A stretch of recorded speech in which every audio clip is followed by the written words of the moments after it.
Welcome to your Joyful Riches podcast, where you gain precious tips and tools for creating a beautiful, thriving life for yourself and your loved ones and your community. Because we all deserve to be happy, healthy, wealthy as individual and as a whole. And this podcast is delivered alongside G100 Global Networking Community, as well as the powered by Anchor FM. And for today, for this week, we're so honored and very thrilled to have Professor Reyes Castillo Fernández with us. Professor, thank you so much for joining us today. Would you care to share a little more about you? What is it that you do? What are some of your focus and specialties? Thank you very much for this opportunity, and thank you very much for those ones that are listening to us.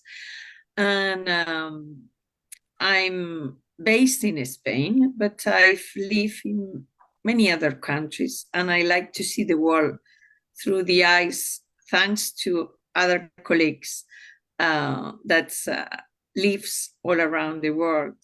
I've been working for many years already with addressing issues very much linked to EU policies and social policies, and in particular working with vulnerable groups such as migrants, refugees, or trafficked women. Thanks to that expertise, I had the chance to look on issues as important values, or how we look into values within the different societies and different groups of people, or when looking into values, how ethics, or what means ethics, or what may mean ethics at different scenarios. Oh, that is so wonderful and full of wisdom. And so share with us, is that something that you always have? You said you've worked with a lot of different groups and traveled the world. And is that something when you grow up has always been your passion? Or it's something that because it just comes to you? How did you end up doing what is it that you do and have this opportunity to serve people in such beautiful way? I would say first of all, traveling. Traveling was my motto. What took me when I was very young, when I had a lot of energy. Maybe when I did not know yet what really I wanted to do, this kind of practical thing to do. But I knew I needed to see the world, to know people, to learn languages, to travel around. Took me certain years that I was just traveling around the world a lot. Meanwhile, I was taking different jobs or positions, depending on the money I needed, depending on or the people I came across. Thanks to that, when professional life start being more serious, let's say like that, I end up living in South America, in Argentina, in concrete. And even though at that time I was working more into, let's say, private companies, banks, or that type of activity, because I do have a legal background, but I always say it's just a background. And living in South America opened me the eyes to what means serious level of vulnerability for certain human beings. Then there was a point I decided to make it more than a voluntary work. I decided to change the voluntary work for my work. And I came back to Europe And I remember my first interview that somebody asked me, why you think that you are like the key for this position? And it was an organization working on migration. And I said, I don't know many theories yet about migration, but I've been a migrant for many years.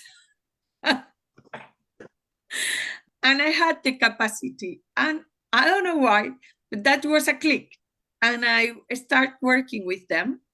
And it was for many years a wonderful experience that gave me the chance to travel around Europe again, but in a professional,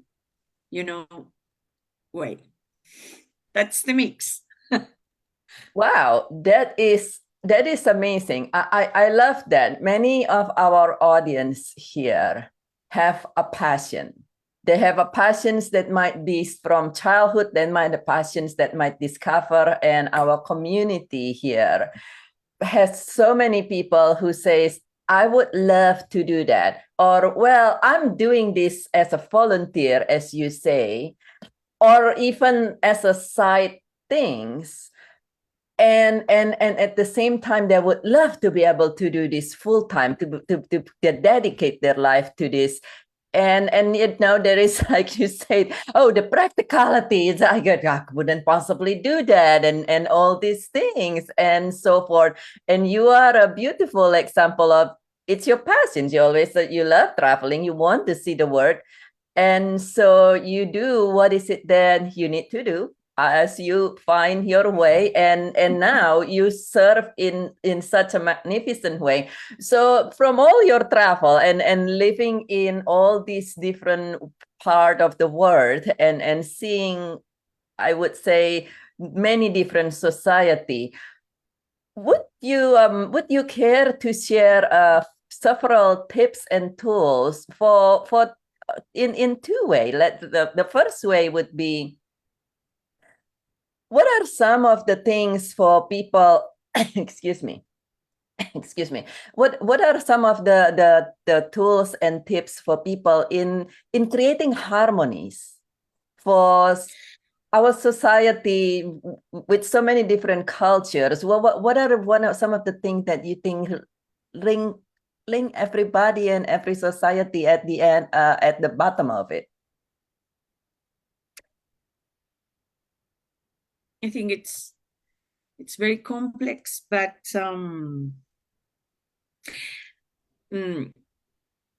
I could say that I remember once that I have those kind of moments in life, like ski, that you change from one thing to the other, and I go back to the example of migration. I start working on migration and development, international development. And everybody was asking me, are you traveling abroad again? And at that time, because of my personal life, I wanted to stay in Spain and in Europe. And I said, no, I'm not going to go very far away. I'm going to work within my neighborhood, within my province. Just I'm going to look what's going on just side by side myself. And I think we often go very fast. We don't even know where we live. How is our community? Maybe we don't need to go very far just to know what is needed around. For me, it's very difficult always, but I always insist to my kid that she needs to learn how to listen, and we forget that. Yesterday night, I was watching on TV a documentary, and I like it. And it was a woman, one of the first prime ministers of New Zealand. And she was asked, challenges and how she felt and how she approached. And she repeat, kindness. You need to look at people and be kind. Don't forget that, because we are human. And then from that bottom up, maybe you will find the responses. And I would say it's very difficult, but there are many, many things we can do very close. Mhm. Yeah. Oh, that is so beautiful. That is so beautiful. Sometimes we think so much out there, while there is a well-known author named Napoleon Hill who also says you if your vision's out there, that's great, but look right where you are. Oftentimes you have more opportunity and resource, the opportunity to serve and resource and do that with and listen. Being a grief specialist, that there is something that many people come and say, I felt unheard, and also kindness. I was speaking with somebody the other day about technology and artificial intelligence and so forth, which is wonderful in many ways. And I think that one of the things that make us human is our ability, is our heart and our ability to be kind. So that is so wonderful. Let me ask you, with all this everything that you have seen and have experienced, are there a certain tools and wisdom that you would love to share for our community who are varied from some very well-established professional? What about people who are in those positions where they've been working very hard, such as the vulnerable groups, where they've been working very hard, they do their very best, and they seems to not get anywhere. What are some of the message that you might want to share with them? I don't know. I could say it may be very basic, but we cannot do everything. We cannot be, I think maybe just this kind of step by step. I don't mean not to be ambitious, but I think we have to enjoy what we do, because sometimes it's just we spend like what we are going to do in 1 year, in 2 years, in 3 years, but we are here, we are now. And maybe it's not a lot. For example, I don't know, I can think in Europe, it's in the world, but Ukrainian crisis, all the women, mainly, for example, because of the percentage of women suffering from that horrible humanitarian crisis, and all the countries. It's a lot. It's, I always said that I would love not to have work, not to have to be taking care of these issues, but it's part of our society. I think there is example. I think we have, maybe I'm very much influenced by my maternity period at that moment, and we can spend many words, but example is stronger. We always have somebody looking at us in the way we behave, in what we said, in why we've decided to put our time and money on that and not the other, and just that. But I think that it's very important. You never know. My mother always said, you never know who is looking at you, but it's like, it's a lot of pressure, but I mean, you can look it in a different way, and it's like, it's be ourselves, but be responsible. And we mention values and ethics. Everybody have their own priorities, and it's perfect. Every society, every person at different moments in life, but be coherent. I mean, be coherent and think twice, and learn from your experience and learn from your practices. I mean, for example, I'm going to say in another way, working in human rights, I many times have the discussion, for example, with people with a different background, but my family had a small business, nothing related with human rights defenders, nothing like that. Private business, family, And sometimes in the human rights world, I came across people, no, because people with private company, like criticizing. And I said, we all play a role. We are all necessary. It's like, try to do what you do best, or at least learn how to do it. But I mean, oh no, my approach in life has been always a step by step, because I always make a lot of mistakes, and it's like, okay, then I learn and I change and keep on. That is wonderful. That you say that I that is great that that you go step by step, and you feel, or that you make mistakes, but it's human actually to make mistakes, and you just go step by step and keep going, and it does, even if you don't know where it's going to lead you. We have a short conversations earlier just now on how you, and I think, and just like you share, sometimes people are so looking at something in one way, as you said, when the humanitarian work, they look at the business people, they're like, oh, those business people, right? and then the business one, they're like, oh my God, all those ecosystem people, oh my goodness, That's it.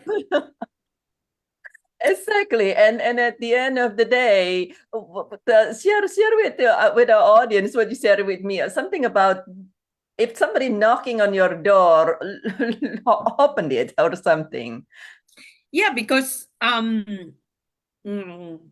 somebody that we know both told me once that if you go into a bookshop, into a library, and you happen to hold a book and not another one, and you open it, maybe there is a reason for that. Maybe there is a reason for you to read that at that moment. Maybe there is a door or somebody that you need to listen. And I would take, for example, in that previous conversation, you said something that I'm going to think about. You said sometimes we need to look into how we are going to move forward, but sometimes it's very important to learn where we came from. This thing about history that I said, I mean, the world is, the human history is full of mistakes that we repeat, but sometimes we've learned, and at least it's worth to look back. Thanks. I'm going to take that. Thank you. Yes, that's very true. That it's important to look forward, but also it's important to, from time to time, to look back and see what lessons we have learned, and also, as I think I was saying, as Steve Jobs says, you cannot, often you cannot connect the dot looking forward, but you can always connect the dots looking back, and that's, as you say, if somebody come on your door, somebody has a different opinions, instead of immediately say, oh my goodness, and then says, let's see what's about that. Maybe there is something in there, some opportunity that takes you for yourself, travel the world and do the work you want when you want it. There are times you want to stay home, you stay home. That is beautiful. Yeah. How do if people love to learn more about your wisdoms and connect with you, how do people connect with you? Are you available on LinkedIn? Yeah, LinkedIn, I have to recognize, it's been more updated social network. And it's true that I'm in the process. Still, it's not available in English, but it will come soon, is in process. There will be a web page that is called socialfundingconsulting.com.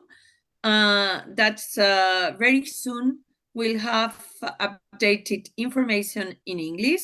It's true that is more an approach, like I could say business approach, like consultancy, offering my services.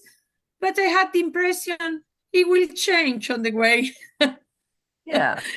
I had that feeling. Yeah. And it is it's the social funding consultancy.com. So is it in Spanish? For the moment, yes. Okay. Yeah. So for our audience, you might have already know, but if you don't, regardless of what language the website is, if you wish to, when you open it on Google platform, you can ask the magnificent internet, thankfully, immediately translate it to your language. It might, some word might be a little bit off, but I've traveled quite many countries. It has even translated Hebrew. So wow, it's true that I'm going to use that more because I haven't done it yet, and I'm going to be much more aware of it for the update, because the webpage for the moment is very much like draft.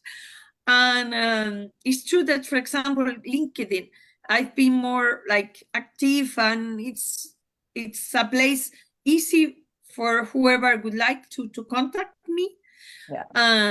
But it's true that maybe I had the feeling that I needed a space different and see how it evolves. Yes. Yeah, we'll see.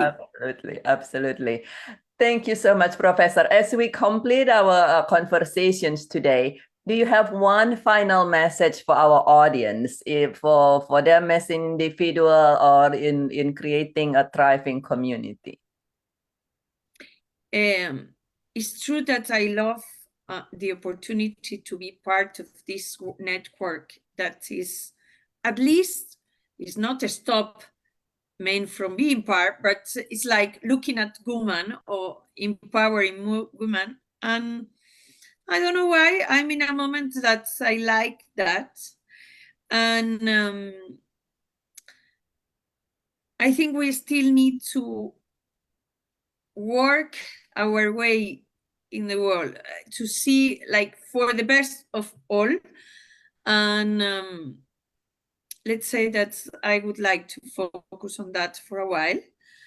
And vulnerability, I love that word, because even though I've worked with different, like, particular groups, as I said, I always come back to that. We are more mixed, and we have, like, in one person, we have many aspects.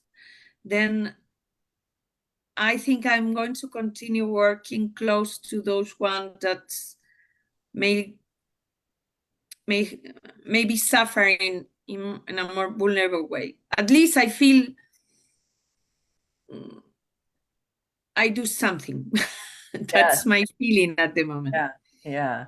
Oh, that is beautiful. Thank you so much. Yes, the work is not done. Whichever life is about continuing to grow and to progress and to endeavor. It's not perfections. We make mistakes, but the work is not done. And so if you are listening to this, for the audience listening to this, and you feel called to join professors in her work for a different community, vulnerable communities, and also love to know her wisdom more and have her as a consultant, please do connect with her. And this is delivered with the G100 Global Networking, which is a global community. So if you feel called to know more about our missions and visions and how you could contribute to the work in a way that you love it and for our society and humanity, feel welcome to connect with professors or with me as well. And thank you so much, Professor. And this is such a beautiful conversation. Thank you, thank you. And for our audience, thank you for joining us today. And please share one or two tips that you gain, one or two words of wisdom that you gain in the comment below, so we can continue to learn from each other, and even more importantly, to share this message with your friend and family, because you never know who has somewhere deep in their heart this passion, but they've been holding it back, and they can see and hear a beautiful example and wisdom on how they will be able to live their passions and bringing good to many in while doing that as well. And this is Dr. Birgit Tan, your grief specialist for individual and businesses, and chairpersons of United States Global Networking G100 Old Ladies League. I thank you very much for joining us today, and I look forward to see you again very soon. Bye-bye.